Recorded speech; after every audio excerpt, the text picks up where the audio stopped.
Здраво на сите, едеме мене повторно со тенџерето пред мене. Во ова видео сакам да ви покажам еден многу интересен рецепт кој што е така превкусен, затоа што за мене храната е многу важна. Важно е тоа како си го почитувам своето тело, затоа што храната ми дава некоја исто така ментална енергија, се чувствувам полесно. Сега ќе ви направам нешто интересно, можеби, ако некој сака да експериментира. Значи, овде имам на сладок компир, тиква, морков и наредните работи ќе ги видите. Сето тоа си го сецкам во ситни парченца, онака. Убаво е да се прават вакви чорбички. Ние, за жал, веќе не е толку застапено, посебно кај младите. Се е повеќе на фастфуд, на брзинка нешто направено, многу месо. Ова е еден прекрасен рецепт за почистување на организмот, содржи доста хранливи состојки и ви дава секако енергија. После ваков изеден оброк нема да се чувствувате тешко, туку ќе се чувствувате лесно. Значи, сецкам сладкиот компир во неколку ситни парченца. Јас, значи, појма немам никогаш мерка за нешто. Секогаш кога готвам е така интуитивно и купувам намирници, имам дома од се по нешто и потоа само комбинирам, значи не гледам никогаш во кувар. Појма немам како се прават некои стручно некои работи, да кажеме. Меѓутоа, интуицијата ми е најважна во исхраната. Сега тиквата исто ја сецкам и таа брзо се вари на ситни парченца. Меѓутоа, што сакам да кажам за храната, што е толку значајно за мене, храната ми е нешто како готвењето, приготвувањето на храната ми е како некој ритуал. Не готвам секој ден, знам да си направам вакви чорбички и за 2 дена. Меѓутоа, самото приготвување на храната навистина ме смирува. Така некако ме опушта, станувам креативна, измислувам некои нови рецепти, си експериментирам и некако тоа ми дава многу позитивна енергија. А покрај тоа, исто така ми е некако се уствари вака ќе кажам, кога бев во Холандија, ја претходно навистина појма немав, 2 јајца знаев да пржам. Меѓутоа, во периодот пред да се разведувам, бев многу така депресивна, вежбав многу, затоа што во тоа го наоѓав мирот и кога се разведов, всушност почнав да готвам, затоа што кога се вратев од работа, ми беше тотална релаксација, се и морковот го сецкам, да. 1 саат си бев во кујната и сите оние негативни мисли, сето она што ми се случувало и на работа, можев да го процесирам преку готвењето. Сега ќе ставам исто така и измив и црвена леќа. Така. Ќе додадам водечка, значи ставивме сладок компир, ставив тиква, ставив црвена леќа, баш црвено ова се. И сега најважното, нели, ќе ги додадам и зачините. Јас сум многу скромна во ставање на зачини. Порано готвев секаква индиска и тајландска кујна и они користат многу зачини. Меѓутоа, во последниве неколку години, малку чили, последниве неколку години сум така некако по-смирена во зачините, што е за мене исто многу значајно е затоа што треба да си го следиш телото, соја соус. Али не е генетски модифициран, органски е, значи соја соус. Најважно од се е да си ги следиш потребите на твоето тело. За мене тоа нема поважно. Некој може ќе каже, не знам, разни диети, меѓутоа не се тие диети за секого. Секој од нас всушност треба да си го чувствува своето тело. Што ти е тебе добро да го јадеш, за да се чувствуваш опуштено, среќно, лесно. Не е храната да те бутне, да не можеш да станеш еден саат. Храната всушност треба да ти даде некаква енергија. Ќе ставам и куркума. Таа си ја користам. Бидејќи стварно е прекрасна и здрава.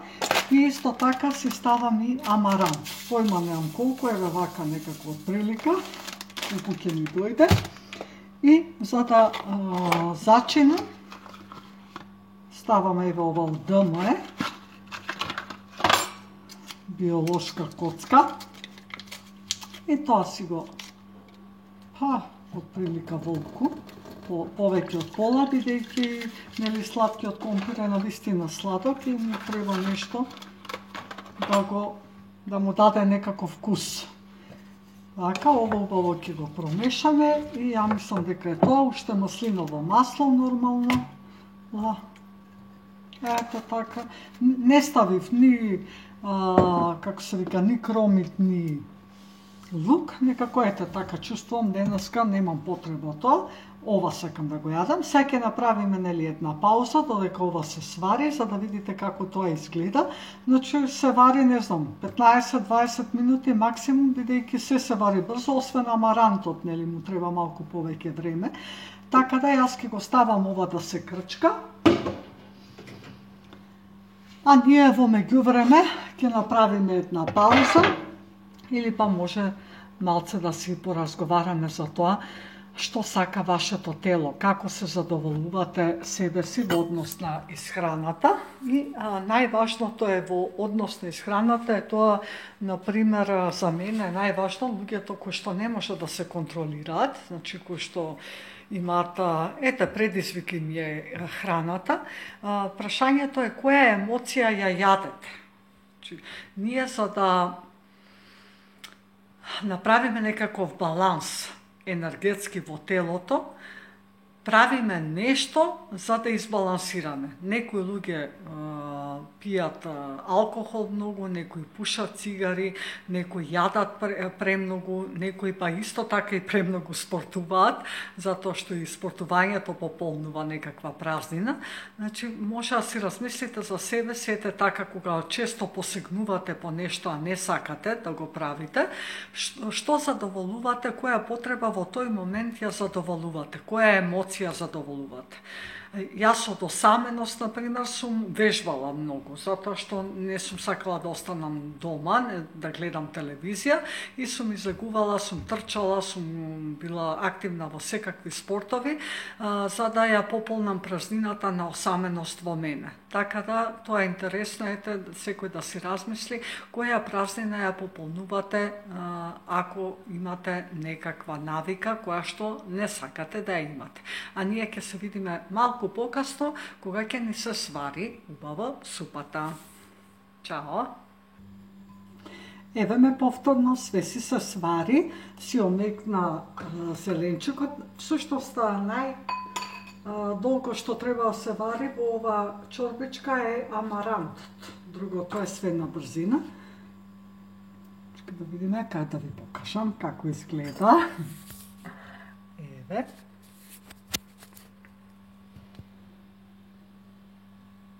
Така. Верувам дека изгледа вкусно. Нормално мора и да се пробе, са малку ќе жеже, нели? Меѓутоа јас си често и мирисам. Не знам вие кога јадете, дали ви е поважен мирисот и вкусот или ви се важни боите. На тоа што го јадете, на некој сака да му е така визуелно убаво. Меѓутоа мене ми е, јас по мирисот можам и да почувствувам дали има доволно сол или нема. Малку ќе пробам затоа што е жешко. Супер. Значи, пак да се вратиме на тоа, што јадеме, како јадеме, зошто јадеме, тоа што го јадеме. Две мотивирачки сили, болка и задоволство. Многу е значено дали ќе се стремите кон долгорочно задоволство, за да стигнете до тоа долгорочно задоволство, да направите, да смените некоја навика, да направите нешто убаво за себе, вие треба да поминете неколку краткорочни болки. Да станете порано, да одите да вежбате, да јадете здраво, да купите други намирници, да не сте толку често на интернет или на да гледате телевизија, туку да направите нешто што не го правите секојдневно. Таквите промени на тие мали ситни навики ќе донесат до поголеми промени и ќе го однесат кон чувството на некое долгорочно задоволство. Меѓутоа, што правиме ние луѓето најчесто? Ние се задоволуваме со краткорочни задоволства и по одредено време повторно не сме среќни и исполнети и се обвинуваме себе си и се креираме долгорочна болка. Че со самото тоа ете со една поинаква супа, нешто поинако што ќе направите за себе, ќе изедете еден друг оброк кој што ќе ви даде повеќе енергија, вие ќе се чувствувате поинако и ќе бидете помотивирани за да ги направите оние крупни навики. Ви посакувам еден убав ден, една убава прекрасен почеток на 2018 година и во наредно готвење и разговарање ќе зборуваме за тоа како си поставуваме цели. Меѓутоа, не мора да чекате, значи, да почне новата година, да се случи нешто друго, вие можете да почнете уште сега со промена. Дали на ментално поле, начинот на кој што размислувате, дали нешто ќе направите со телото, дали поинаку ќе ги погледнете вашите емоции, ќе ги трансформирате на некој поинаков начин или ќе направите нешто сосема откачено. Вие одберете. Чао!